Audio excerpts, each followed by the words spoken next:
Am I switched on? Yeah.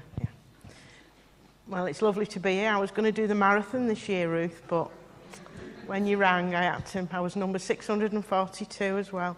But anyway, here I am. It is lovely to be here with you. I always enjoy coming here, and I always remember what I've spoke on the time before, then you don't hear it again. Lisa always has to come and do this because I always do it wrong. Lisa.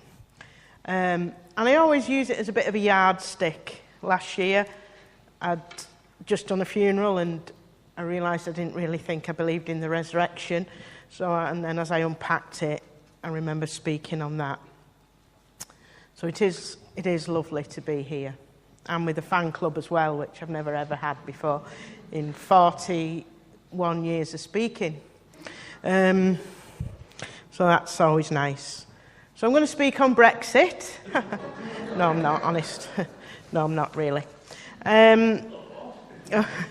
Brexit, yeah. Right, so I'll do the Bible reading. I think I give you the wrong one, but it's Jesus walking on the water. Immediately, Jesus made the disciples, and it's from Matthew 14. Jesus immediately made the disciples get into the boat and to go ahead of him to the other side while he dismissed the crowd. After he had dismissed them, he went up onto the mountainside by himself to pray. When evening came, he was there alone. But the boat was already a considerable distance from land, buffeted by the waves because the wind was against them.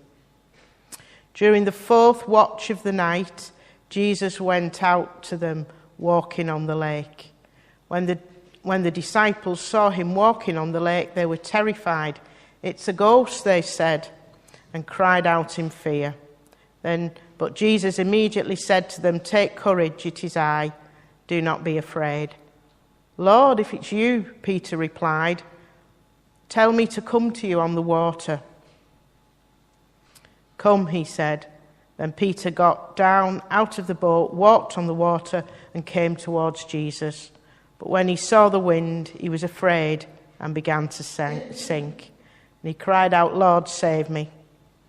Immediately Jesus reached out his hand and caught him. "You have little faith," he said. "Why did you doubt?" And when they climbed into the boat, the wind died down. And those who were in the boat worshipped him, saying, "Truly, you are the Son of God." Helen Keller, who was a great ambassador for disabilities in America, who was blind and deaf after a childhood illness, said this, that life is either a daring adventure or it's nothing at all. And these words would ring true, whoever said them, but when Helen Keller said them, unable to speak, unable to see, unable to hear, somehow she found a way out of the darkness, and millions of people drew inspiration from her. So today we're going to consider this statement: if life is either an adventure or it's nothing at all. And we're going to look at it from the spiritual realm. And I think it looks something like this, that the life of faith is a life of risk. And we've already alluded to it through the service this morning with these new houses and the challenges that churches face to meet people where they're at. Being a Christian, believing in Jesus, means we have to have faith to live our life abundantly and take risks. And if we go back to the Bible and look at the men and women who through the Bible have done great things for God, almost without exception, they were taking risks. They weren't afraid to lay down what they believed, lay everything on the line, and have a rethink. Noah built an ark when it hadn't rained. Abraham left the Ur of the Chaldees, wherever that was, to go to the Promised Land. Moses, we know, led the people of God out of Egypt. Joshua walked round Jericho and it fell down. David beat the Goliath, the giant. Elijah, he faced down the prophets of Baal. All that took risks. Daniel refused to defile himself for the king's food. Esther risked everything to save her people. Nehemiah, he led the Jews to rebuild the wall of Jerusalem.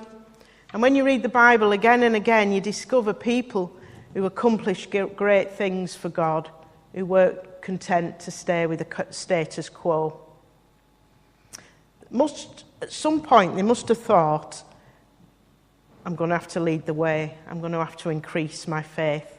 When no one else stepped forward, they volunteered and stood in the gap.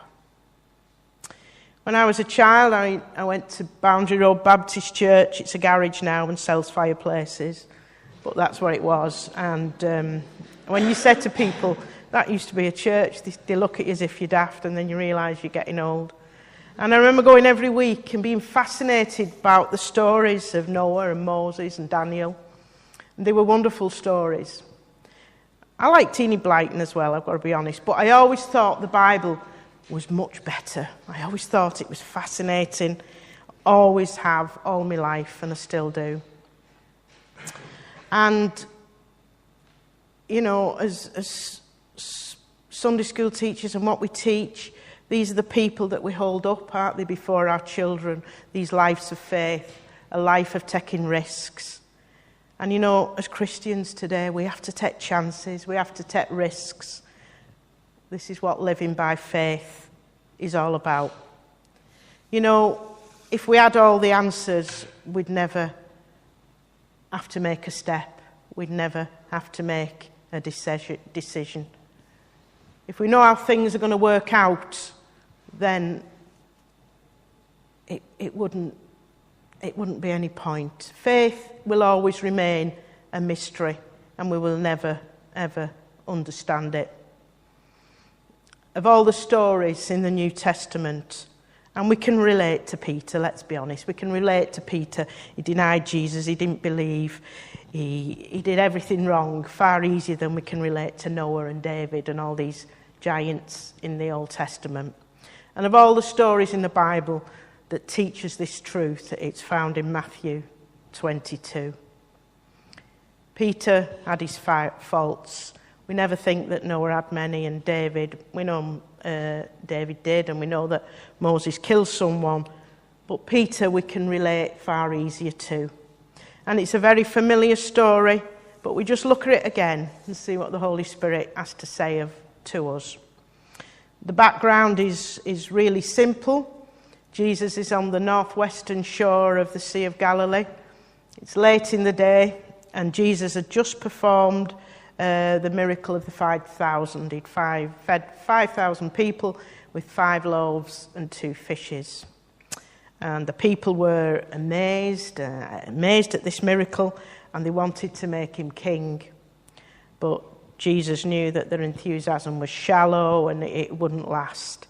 And he refuses their praise and adoration, and instead he goes off by himself to pray, we're told. And we read that immediately Jesus made the disciples get into the boat, go ahead of him to the other side while he dismissed the crowd. And after he dismissed the crowd, we're told he went up into the mountainside by himself to pray. So far so good. As the disciples began to sail across the lake, an enormous storm blows up. And from the way the gospel writers tell the story, it seems that it started about 8 o'clock and continued all night long.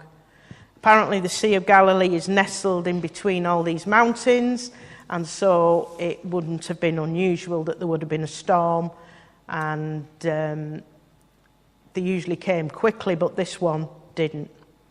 So the disciples were in a little boat, struggling against the wind and the rain, so 8 o'clock, 9 o'clock, 10 o'clock, 11 o'clock, midnight, 1, 2, 3, the storm, no sign of letting up.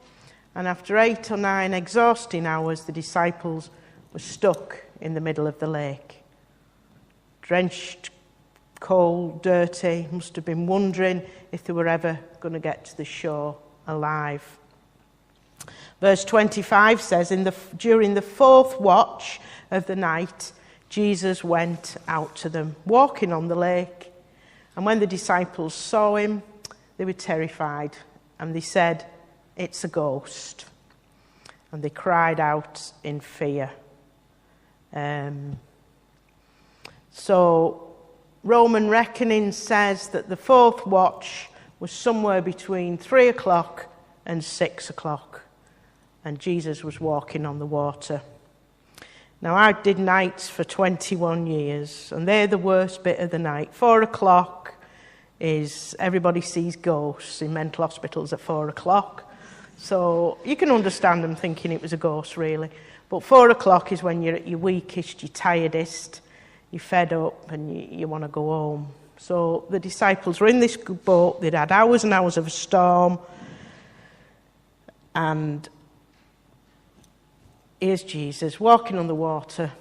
And Jesus, the man, he wasn't a vision or an apparition. He was literally walking on top of the rolling waves. Now, you can't really imagine that, can you? I can't. I don't know how he did it. I have a grab rail getting out the shower and one in the bath. So how he walked on water, I don't know. I have no doubt at all that he did it, because we know that our Saviour is the Lord of heaven and earth, the Lord of the natural and the supernatural, and walking on water would have been difficult for the Son of God. And when the disciples saw him walking on the water, they were terrified. And someone cried out, like they do at 4 o'clock anywhere, "Oh, I've just seen a ghost." And they said, "It's a ghost." They were wrong, but it wasn't a bad guess, really, because I don't suppose it's every night that you see someone walking across the lake in the middle of a storm, walking on water. So you can understand the fear that they felt. They'd been rowing and getting nowhere.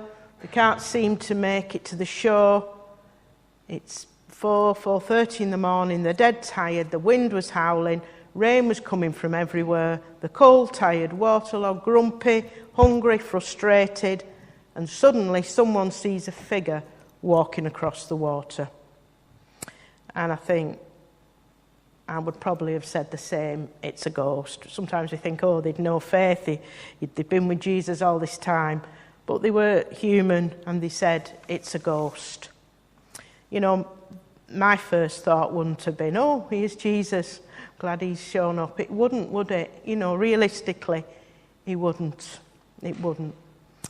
You wouldn't think, oh, Jesus is here. He's decided to turn up, walk on water in the middle of the storm. I'd be one of those who'd be saying, you know, keep rowing. Let's get away from that ghost. Because that's how we humanly react, isn't it? But Jesus said in verse 27 and 29, Jesus immediately said to them, take courage, it is I. Do not be afraid. Lord, if it's you, Peter replied, tell me to come to you on the water. So Peter wasn't really sure, he was just hedging his bets. And when I was preparing this message, I looked at some commentaries, and nobody buys books anymore, you just Google everything, don't you? And I had some old commentaries from a long time ago, and many of them were quite negative about what Peter did. They called him impulsive and headstrong and foolish for even wanting to walk on the water. They thought it was ridiculous. One commentator said that Peter thought he was better than the other disciples, and that completely misses the point. There is nothing to remotely suggest in this account that Peter was wrong for wanting to walk on water. Everything points in the other direction. And I think the reason that some commentators don't like what Peter did is that they were probably the commentators who wouldn't have got out the boat in the first place. At this point, Peter isn't being impetuous. It's not as if he jumps out of the boat and starts walking. That would have been presumptuous and foolish. Matthew's very clear. Peter asks for permission first. If Peter says no, then Peter stays. If Jesus says no, then Peter stays in the boat. But Jesus didn't say no. He said, come. So Peter went. How can you criticise Peter for that? We mustn't miss the force of Jesus' words when he said in verse 27, "Take courage, it is I, do not be afraid." He used an expression, this is really, really important. He used an expression that the disciples would have been very familiar with. The phrase, "it is I," is the Greek version of God saying in Exodus 3:14 that his name is I am.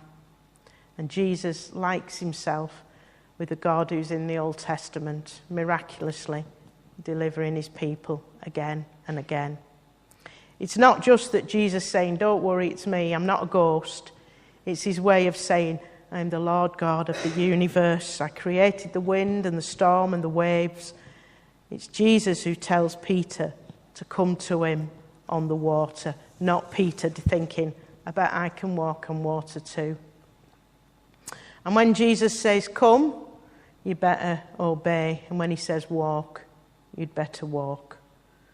In Peter's case, he was safer on the water than in the boat. The best thing Peter could do was to get out of the boat. And once Peter's fully on the water, he turns to walk towards Jesus. And as he walks toward Jesus, Jesus walks towards him, we're told. Everything's going really well until Peter then notices the storm all around him. And remember, the storm had never stopped during all this conversation that Jesus has had with Peter. It had never stopped. And was told in verse 28, when he saw the wind, he was afraid. But the wind had been there all the time. The storm had been raging for hours. It didn't stop when Jesus began walking on the water. Jesus came in the midst of the storm. According to verse 32, the wind doesn't die down until Jesus and Peter get back in the boat. Faith is very difficult to define, and I remember reading once, and I can't remember who said it, that faith is concentration on Jesus, and that's probably the most helpful description I can think of, because we all get distracted. We all do, especially when storms rage and we get mithered and life doesn't, it's hard, it is, and it's hard, it's not easy to keep your eyes on Jesus, especially in the middle of the night when your mind goes into overdrive. And our lives can feel overwhelmed, and there are times when we just don't understand. And these verses remind us that not only does Jesus Christ control the storm, not only does he send the storm, but he also reveals himself in the middle of the storm. When we don't understand, when life is hard, when it seems too hard, we must pray for a concentrating faith. We must focus on Jesus. The winds blow all around us. The storms come sooner or later. We have no control when the storms come. One day the sun shines on our lives, the next it can be stormy. Life, we know, can turn on a coin. We all know that.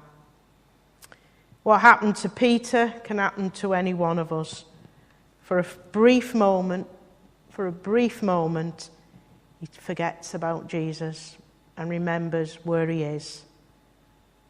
Peter, a Galilean fisherman who belongs back in the boat. In that instant, he looks down at his feet and sees nothing but water underneath. And his mind comes to a very, very quick conclusion. I'm not supposed to be walking on water. This is impossible. And how quick do we jump to conclusions in our life and we believe them? And when he lost his concentration on Jesus, he began to sink. And as Peter goes down in the water, he prays one of the shortest prayers in the Bible, "Lord, save me," in verse 30. And you know, when we're sinking, we don't have time to pray a long prayer. If you aren't quick about it, you'll drown before you get to the point.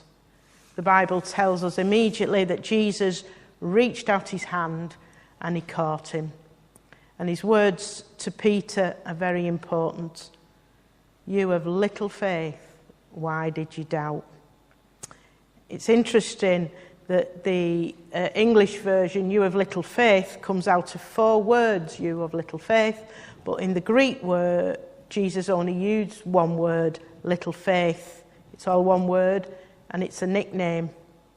Peter called Jesus, instead of calling him Peter, he called him little faith. So basically he was saying, little faith, why did you doubt me? And all this conversation, it didn't take place in a boat or on a mountain.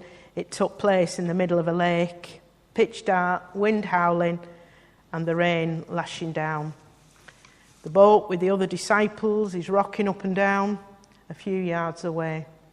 Peter's sopping wet, scared to death. Jesus standing on the water. Peter's clutching his arm for dear life. I always, no doubt, wonder, Peter's muttering under his breath, get me back to that boat as soon as possible, and I promise I'll never do a stunt like this again. I always think that's what he must be thinking. Meanwhile, in the boat, the disciples are watching the whole scene, never dreaming, I presume, what they'd just witnessed. Verses 32 and 33 wrap up this little incident. And when they climbed into the boat, the wind died down. Then they who were in the boat worshipped him, said, truly, you are the Son of God. And there are some things that we have to learn from this story. We have to give Peter credit. He was willing to do what no one else was.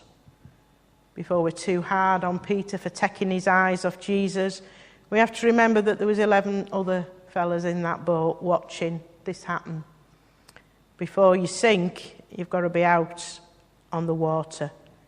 And if you stay in the boat, if you stay with what you know, if you don't make any changes, if you don't try something new, then you'll never sink, nor will you walk on water. This isn't the story of Bartholomew walking on water because he stayed in the boat. It's not the story of Matthew walking on water because he stayed in the boat. Or James or John or any of the other disciples because they all stayed in the boat. It's the story of Peter walking on the water because he was the only one with the courage to get out of the boat. Maybe some of the others wanted to. I'm a bit like that. I always want to do things, but, never. I always think, no. Maybe they would have if Peter had stayed out there a bit longer. If Peter had managed a bit longer, they'd have joined in. That's another good thing to do, isn't it? Well, if they do it a bit longer, I'll join in. But give Peter credit, he did it, and they didn't. And that's why the story's about him. And the other 11 aren't even mentioned. Peter, little faith, is better than no faith. And that's what the disciples who had stayed in the boat had. When Jesus called Peter little faith, he wasn't rebuking Peter for attempting too much, but for trusting too little. Do you see the difference? It's a massive, massive difference. Jesus isn't saying, Peter, you should have stayed in that boat. Jesus didn't scold Peter for getting out of the boat. What Jesus was really saying was, Peter, if you just kept your eye on me, you could have walked across anywhere. The River Mersey, the Atlantic, anywhere. At this moment in time, no one is getting off planet Earth alive. We know that, not one of us. At this moment in time, however healthy we eat or wherever we run or whatever we do, nobody's getting out alive. So we're either going to die in a boat or we're going to on the water. Staying in the boat may be comfortable and safe, but that's not what the life of faith is all about. We're called by Jesus to find out what he's doing in the world, and then we have to fling ourselves in that cause. We have to be part of what he's doing. In the end, who looks better? Peter, who tried, or the other 11 who didn't even try? They played it safe. Only Peter took the risk. That's why we're still talking about him after 2,000 years. We never know what we can do until we get out of the boat. Let's take risks in our Christian life. Let's remind ourselves, just like Helen Keller, that Christian life is an adventure. It's not a rut. It's not a safe option. And we need to start by exercising our faith, by concentrating on Jesus, and by stepping out of the boat. Amen.